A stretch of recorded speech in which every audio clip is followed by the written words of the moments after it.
I know two sisters. They both are really nice people, loving people, but their lives are completely different. So the elder one is somebody, both of them kind of got married a little early, say 18 or 19 years. That was the age that they got married. And both of them have tasted God's love.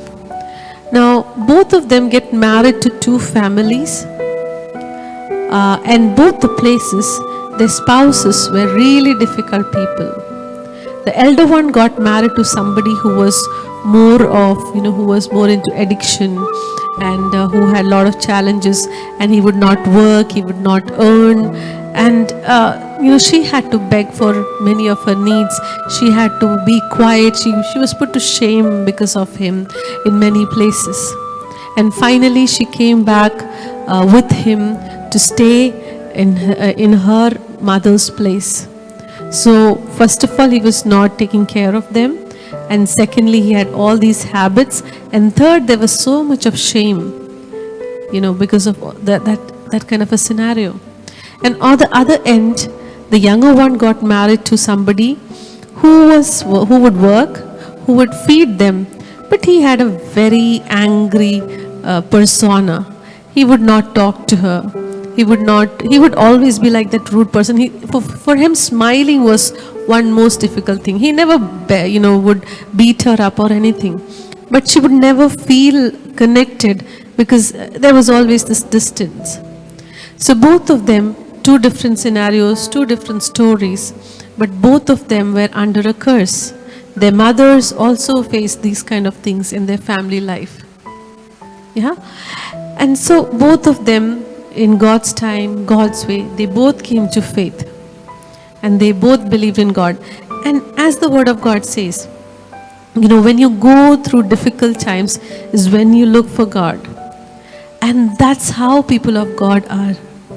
So when these two sisters, they both had their experiences with Christ, and they both experienced, breakthroughs. Both of their husbands changed, they got saved, and they started living a godly life.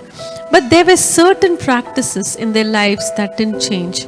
Of course, the younger one, she stood strong and she held on to God. She understood that if she would trust, her husband to make her happy, or if she would trust for her husband or the family members to support, it will not happen. The one who created her husband, the one who created her situations, only he would be able to make changes.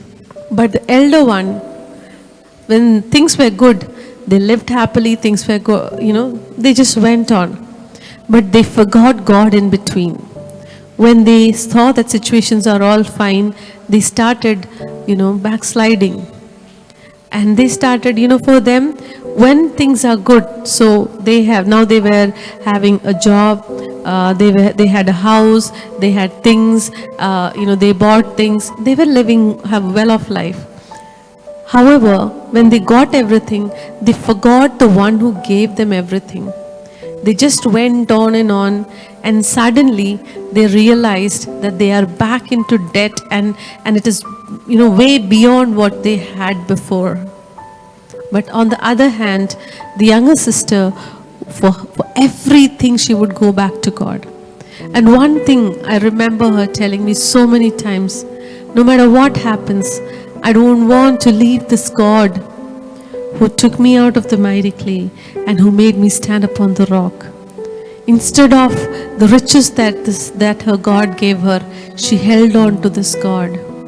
She held on to Yeshua.